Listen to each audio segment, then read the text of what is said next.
নমস্কাৰ সকলোকে স্বাগতম জনাইছো নিমাত ষ্টাডি পইণ্ট চেনেলটোলৈ। আজি আমি এই ভিডিঅ'টোৰ মাধ্যমেৰে BA second semester political science unit 3 অনুষ্ঠানসমূহ কাৰ্যপালিকা সংসদ আৰু ন্যায়পালিকা শীৰ্ষক পাঠটোৰ 99% কমন 2 নম্বৰৰ সমু প্ৰশ্নোত্তৰসমূহ আলোচনা কৰিম।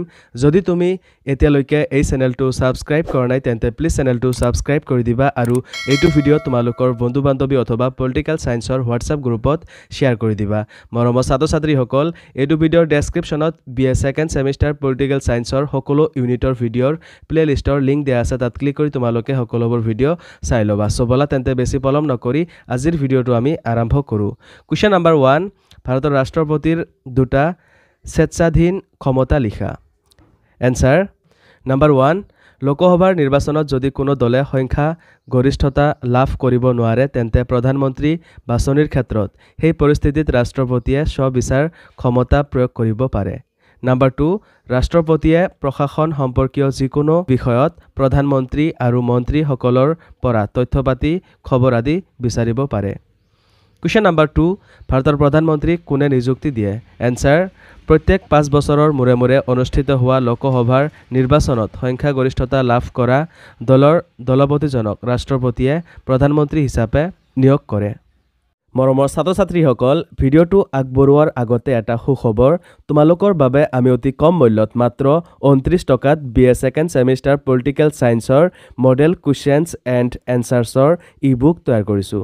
যোৱা বছৰ যিসকল ছাত্ৰ-ছাত্ৰীয়ে এই ই-বুকটো ডাউনলোড কৰিছিল তেওঁলোকৰ ফাইনেল এক্সামত 99% কমন পৰিছিল বুলি তেওঁলোকে জনাইছে। তোমালোকেও যদি এই ই-বুকটো ডাউনলোড কৰিব বিচৰা তেন্তে স্ক্ৰীনত দিয়া হোৱাটছআপ নাম্বাৰত তোমালোকে মোৰ মেনেজাৰৰ লগত কণ্টেক্ট কৰিবা। ধন্যবাদ। কুৱেশ্যন নম্বৰ 3, ৰাষ্ট্ৰপতিৰ দুটা আৰ্হতা উল্লেখ কৰা। এনসাৰ নম্বৰ 1, তেওঁৰ বয়স 35 বছৰ হ'ব লাগিব। নম্বৰ 2, তেওঁ ভাৰতীয় নাগৰিক হ'ব লাগিব। কুৱেশ্যন নম্বৰ 4, প্ৰধানমন্ত্ৰীৰ দুটা কাৰ্যাৱলী আলোচনা কৰা। এনসাৰ নম্বৰ 1, মন্ত্ৰী পৰিষদ গঠন কৰাটো প্ৰধানমন্ত্ৰীৰ সৰ্বপ্ৰথম কাৰ্য। নম্বৰ 2, মন্ত্ৰীসকলৰ মাজত দপ্তৰসমূহ বিতৰণ কৰাটো তেওঁৰ আন এটা কাৰ্য। কুৱেশ্যন নম্বৰ 5, ভাৰতৰ ৰাষ্ট্ৰপতি আৰু প্ৰধানমন্ত্ৰীৰ মাজৰ সম্পৰ্ক চমুকৈ লিখা। নম্বৰ 1, ৰাষ্ট্ৰপতিয়ে প্ৰধানমন্ত্ৰীৰ পৰামৰ্শ মতে অন্যান্য মন্ত্ৰীসকলক নিয়োগ কৰে, যিটোৱে উভয়ৰে মাজত এটা ভাল সম্পৰ্ক থকাটোক বুজায়।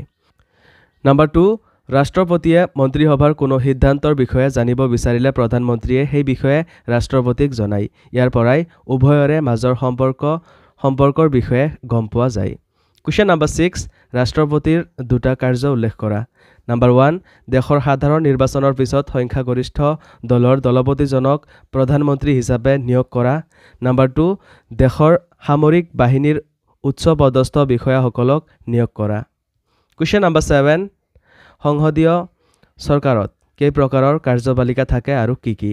এনসাৰ ভাৰতৰ সংসদীয় চৰকাৰত 2 ধৰণৰ কাৰ্যপালিকা থাকে, যেনে নম্বৰ 1, নামমাত্ৰ কাৰ্যপালিকা, নম্বৰ 2, প্ৰকৃত কাৰ্যপালিকা। কুৱেশ্যন নম্বৰ 8, মন্ত্ৰী পৰিষদৰ দুটা বৈশিষ্ট্য লিখা। এনসাৰ নম্বৰ 1, সমূহীয়া দায়বদ্ধতা।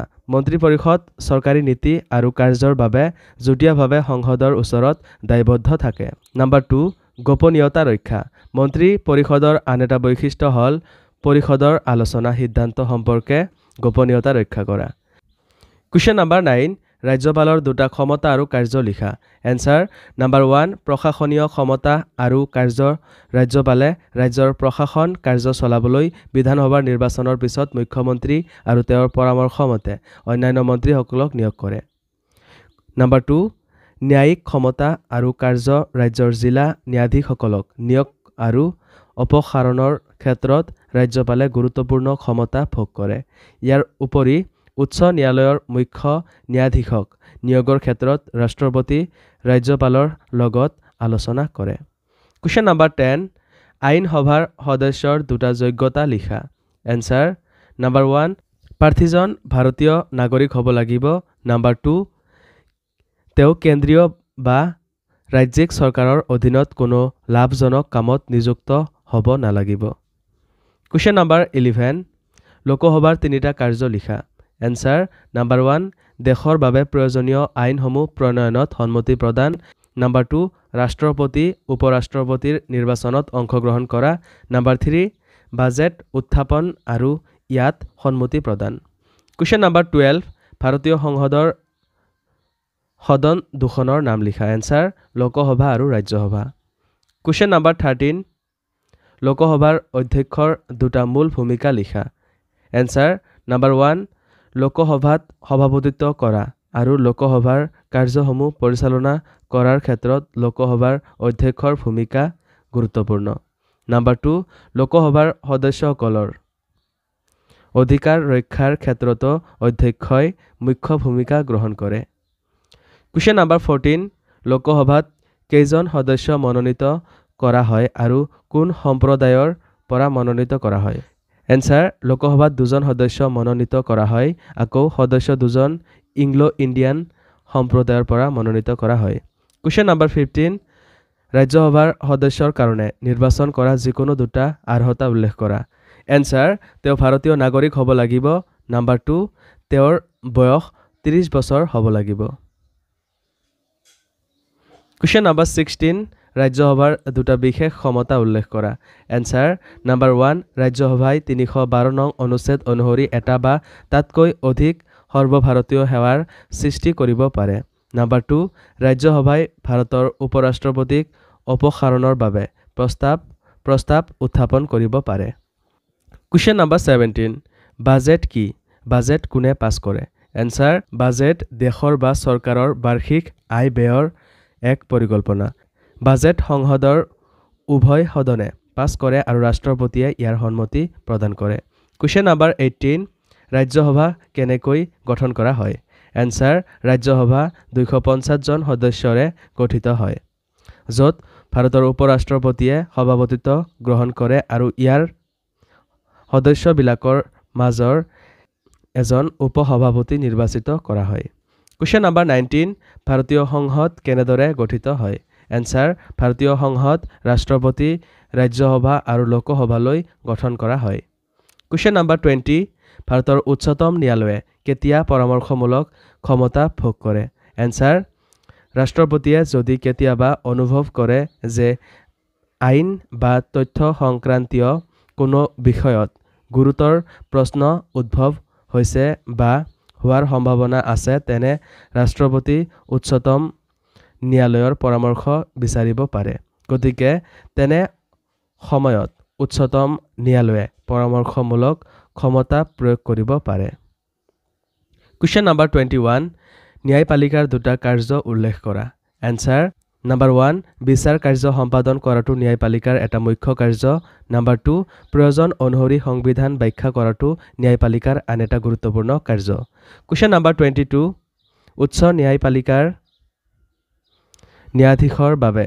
দুটা প্ৰয়োজনীয় আৰ্হতা লিখা এনসাৰ নাম্বাৰ 1 তেওঁ এক বা একাধিক উচ্চ ন্যায়ালয়ৰ বিচাৰপতি হিচাপে অন্তত 5 বছৰ কাম কৰিব লাগিব নাম্বাৰ 2 তেওঁ ভাৰতীয় নাগৰিক হ'ব লাগিব কোৱেশ্চন নাম্বাৰ 23 বন্দী প্ৰত্যক্ষীকৰণ লেখ বুলিলে কি বুজা এনসাৰ বন্দী প্ৰত্যক্ষীকৰণ বুলিলে আৰক্ষী বা কাৰ্যপালিকাই কোনো ব্যক্তিক আটক কৰিলে সেই ব্যক্তিজনক আটক কৰাৰ কাৰণৰ সৈতে ন্যায়াধীশৰ সন্মুখত 24 ঘণ্টাৰ ভিতৰত উপস্থাপন কৰাটোক বুজায় কোৱেশ্চন নাম্বাৰ 24 ন্যায়পালিকা কাক বোলে এনসাৰ চৰকাৰৰ যিটো বিভাগে দেশৰ সমস্ত বিচাৰ কাৰ্য সম্পাদন কৰে আৰু প্ৰয়োজন অনুসৰি দেশৰ সংবিধান ব্যাখ্যা নাগৰিকৰ অধিকাৰ ৰক্ষা কৰে তাক ন্যায়পালিকা বোলে কোৱেশ্চন নাম্বাৰ 25 ভাৰতীয় ন্যায়পালিকাৰ দুটা বৈশিষ্ট্য উল্লেখ কৰা এনসাৰ নাম্বাৰ 1 এক কেন্দ্ৰিকতা ভাৰতীয় ন্যায়পালিকাৰ এটা বৈশিষ্ট্য য'ত উচ্চতম ন্যায়ালয়ৰ দ্বাৰা সমস্ত ন্যায়ালয়সমূহ নিয়ন্ত্ৰিত হয় নাম্বাৰ 2 ভাৰতীয় ন্যায়পালিকাই নিৰপেক্ষ আৰু স্বাধীনভাৱে বিচাৰ কাৰ্য সম্পাদন কৰে সো মৰমৰ ছাত্ৰ ছাত্ৰীসকল ভিডিঅ'টো বহুত দীঘল হোৱাৰ বাবে বহুতো দৰকাৰী প্ৰশ্ন উত্তৰসমূহ ৰৈ গ'ল তোমালোকক যদি সেইবোৰ প্ৰশ্ন উত্তৰ লাগে তেন্তে তোমালোকৰ বাবে আমি অতি কম মূল্যত মাত্ৰ 29 টকাত BA সেকেন্ড সেমিষ্টাৰ পলিটিকেল সায়েন্সৰ মডেল কুৱেশ্যনছ এণ্ড এনসাৰ্ছৰ ই-বুক তৈয়াৰ কৰিছোঁ যোৱা বছৰ যিসকল ছাত্ৰ ছাত্ৰীয়ে এই ই-বুকটো ডাউনলোড কৰিছিল তেওঁলোকৰ ফাইনেল এক্সামত 99% কমন পৰিছিল বুলি তেওঁলোকে জনাইছে তোমালোকেও যদি এই ই-বুকটো ডাউনলোড কৰিব বিচৰা তেন্তে স্ক্ৰীনত দিয়া হোৱাটছআপ নাম্বাৰত তোমালোকে মোৰ মেনেজাৰৰ লগত কণ্টেক্ট কৰিবা ধন্যবাদ